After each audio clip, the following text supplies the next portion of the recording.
58 ఏళ్ల క్రితం కొన్న ఈ బండి ఖరీదు ఎంతండి అప్పట్లో? 6,000 రూపాయలండి. అప్పట్లో 6,000 రూపాయలండి. భీమవరంలో తీసుకున్నారు. రాగిరెడ్డి వారు అప్పుడు బుల్లెట్ డీలర్స్ అండి భీమవరం. వాళ్ళ దగ్గర తీసుకున్నారు డెలివరీ. మాకు ఇది కొంచెం స్పెషల్ కోటాలో వచ్చింది. అప్పుడు ఎన్ఫీల్డ్ కంపెనీ కర్రా దక్షిణామూర్తి గారు అని చెప్పి ఆయన ఆడిటర్ గారు మా రిలేటివ్స్ ఆయన. ఆయన రికమెండేషన్ మీద మాకు ఈ బండి వచ్చింది కొంచెం.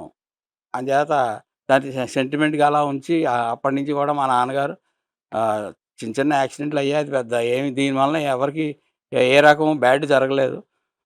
అంచేత సెంటిమెంట్‌గా అలా ఉంచేసామండి బండి. ఈ బండి మీ ఇంటికొచ్చే టైంకి మీ వయసెంత? మీరేం చదువుకుంటున్నారు? నాది 7 సంవత్సరాలు. నేను మూడో తరగతి ఐ థింక్ నాలుగో తరగతి అయ్యుంటుంది ఈ బండి కొనేటప్పుడు. మా నాన్నగారు రాత్రి 10:30 దాకా వచ్చేస్తున్నారు చెప్పి ఏటిగట్టు మీద మేము అందరం వెయిట్ చేసేవాళ్ళం. నిద్ర చేసి పడుకున్నాం. పొద్దున్న చూసేటప్పటికి వీధిలో బండి ఉందండి. అది అంటే సరదా అనమాట.